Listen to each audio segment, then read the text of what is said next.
বহুত অন্যায় তুই করেছিস ওসি, মর্যাদা। প্রথমে এই ডায়লগটা একটু দেখুন,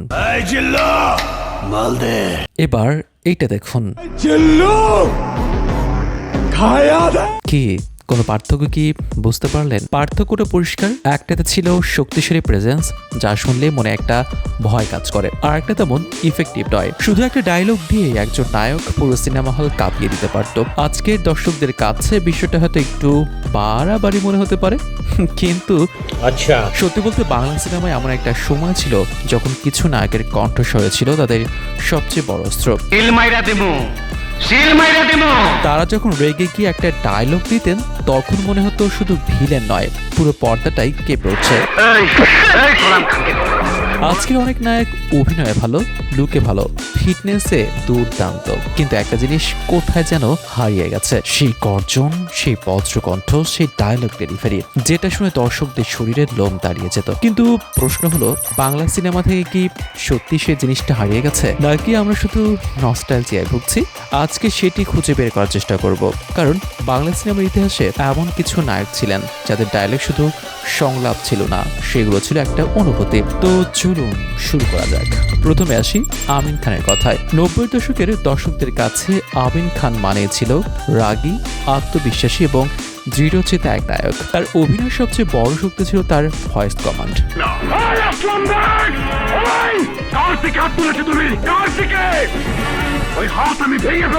বিশেষ করে রাগের দৃশ্য, তার কণ্ঠে একটা স্বাভাবিক আগ্রাসন দেখা যেত। তিনি চিৎকার কিন্তু করতেন না, কিন্তু তার কথা শুনলে মনে হতো সামনে দাঁড়িয়ে থাকা মানুষটাকে সতর্ক করে দেয়া হচ্ছে। এই কারণে তার অ্যাকশন দৃশ্যগুলো দর্শকদের কাছে আলাদা গ্রহণযোগ্যতা পেয়েছিল। আমরা অপেক্ষা করব সেই দিনের যেদিন আমি এই শহরকে সন্ত্রাস মুক্ত করতে পারবো। এরপর আসি সালমান শাহর কথা। সালমান শাহকে আমরা সাধারণত রোমান্টিক নায়ক হিসেবে মনে রাখি, কিন্তু তার অভিনয় ক্যারিয়ারের দিকে ভালোভাবে তাকালে দেখা যাবে তিনি কিন্তু শুধু প্রেমের নায়ক ছিলেন না। রাগ, অভিমান, প্রতিবাদ অসাধারণভাবে প্রকাশ করতে পারতেন। তিনি যখন উত্তেজিত হয়ে সংলাপ বলতেন, তার চোখের ভাষা, মুখের অভিব্যক্তি আর কণ্ঠস্বর দেশ জুড়ে সন্ত্রাস সৃষ্টি করে যারা ঘোলা পানিতে মাছ শিকার করতে চায় তাদের দাঙ্গাবাজ বলা যেতে পারে। কোন রাজনৈতিক নেতা। এরপর আসি এমন একজনের কথায় যিনি দুই প্রজন্মের মাঝখানে দাঁড়িয়ে নিজের আলাদা সাম্রাজ্য তৈরি করেছেন, মেগা স্টার শাকিব খান। শাকিব খানের ক্যারিয়ারের শুরু আর বর্তমান সময়ের মধ্যে সবচেয়ে বড় পরিবর্তন যদি কিছু থাকে তাহলে সেটি হলো তার ভয়েস কন্ট্রোল। প্রথম দিকের সিনেমাগুলোতে তার কণ্ঠে সেই ওজন ছিল না, কিন্তু বছরের পর বছর অভিজ্ঞতার মাধ্যমে তিনি নিজের ডায়লগ ডেলিভারিকে এক অন্য পর্যায়ে নিয়ে গেছেন। আজকে তিনি এমন একটি অবস্থানে পৌঁছেছেন যেখানে তাকে জোরে চিৎকার করে কথা বলতে হয় না, কিন্তু শুধু নিচু স্বরে একটা সংলাপ বলেও তিনি দৃশ্যের গুরুত্ব বাড়িয়ে দিতে পারেন। এটাই তার অভিজ্ঞতার শক্তি। তুই যদি গেস্ট না হইতে তাহলে তোর হাত পাপাইতা সবাই করে দিতাম। কিন্তু যদি প্রশ্ন করা হয় বাংলা সিনেমার সবচেয়ে প্রতিবাদী কণ্ঠস্বর কার ছিল, তাহলে আমার মনে হবে উত্তরটা উচিত মান্না। কারণ মান্নার ডায়লগের সঙ্গে সাধারণ মানুষের আবেগ জড়িয়ে ছিল। তার সিনেমাগুলোতে প্রায় দেখা যেত সমাজের অন্যায়, দুর্নীতি, ক্ষমতার অপব্যবহার কিংবা সাধারণ মানুষের সংগ্রামের গল্প। আর তিনি যখন প্রতিবাদী সংলাপ বলতেন তখন মনে হতো তিনি শুধু চরিত্রের হয়ে কথা বলছেন না, তিনি যেন দর্শকদের পক্ষ থেকে কথা বলছেন। এ কারণে তার সংলাপগুলো আজও মানুষের মনে গেঁথে আছে। আমার বাবাকে ফিরে দিও, আমার মাকে ফিরে দিও, আমার বোনকে। তোমার আইন ফিরে দিবে আমার জীবনে 10টি বছরকে। তোমার আইনটা কোনোদিন ফিরে দিতে পারবে না। আর এখন আসি সেই মানুষটার কথায় যাকে অনেকে বাংলা সিনেমার বাঘ বলে ডাকেন, জসিম।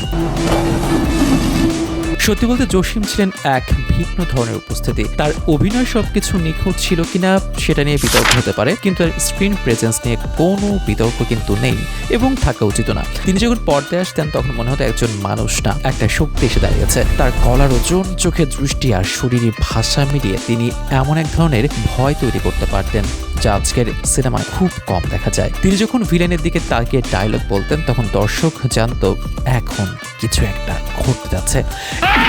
বহুত অন্যায় তুই করেছিস ওসি, মর্যাদা রক্ষা করতে না পারিস তাহলে তোর মাথা থেকে পা পর্যন্ত চামড়া তুলে ফেলবো। তবে এখানে একটা প্রশ্ন থেকে যায়, এখনকার নায়করা কি সত্যি দুর্বল? আমার মনে হয় না, বরং সময় বদলেছে, সিনেমা বদলেছে, অভিনয়ের ধরনটাও কিন্তু বদলেছে। আজকের অভিনেতারা অনেক বেশি বাস্তবধর্মী অভিনয় করেন। সিয়াম, শরীফুল রাজ, আরিফিন শুভ কিংবা রোশান, তাদের অভিনয়ের ধরন সম্পূর্ণ আলাদা। তারা বাস্তব মানুষকে তুলে ধরার চেষ্টা করেন। অন্যদিকে মান্না, জসিম কিংবা সালমান শাহ ছিলেন বড় পর্দা নায়ক। তাদের উপস্থিতি ছিল বড়, তাদের কণ্ঠস্বর ছিল বড়, তাদের ডায়লগও ছিল বড়। এই কারণে দুই যুগকে একই মাপ কাঠিতে বিচার করা কঠিন। তবে একটি বিষয় অস্বীকার করার উপায় নেই, আজও যখন মান্না কিংবা জসিমের কোনো পুরনো ডায়লগ সোশ্যাল মিডিয়ায় ভাইরাল হয়, মানুষ থেমে গিয়ে সেটা শোনে। কারণ কণ্ঠস্বর শুধু শব্দ নয়, কণ্ঠস্বর একটি ব্যক্তিত্ব, আর সেই ব্যক্তিত্ব একজন অভিনেতাকে কিংবদন্তি বানিয়ে দেয়। আপনার কি মনে হয় বাংলা সিনেমার ইতিহাসে সবচেয়ে শক্তিশালী ডায়লগ ডেলিভারি কার ছিল? মান্না, জসিম, শাকিব খান নাকি অন্য কেউ? আর বর্তমান প্রজন্মের কোন নায়কের মধ্যে আপনি ভবিষ্যতে সেই বজ্রকণ্ঠ দেখতে পান? কমেন্টে অবশ্যই জানিয়ে দেবেন। অপেক্ষা থাকলাম।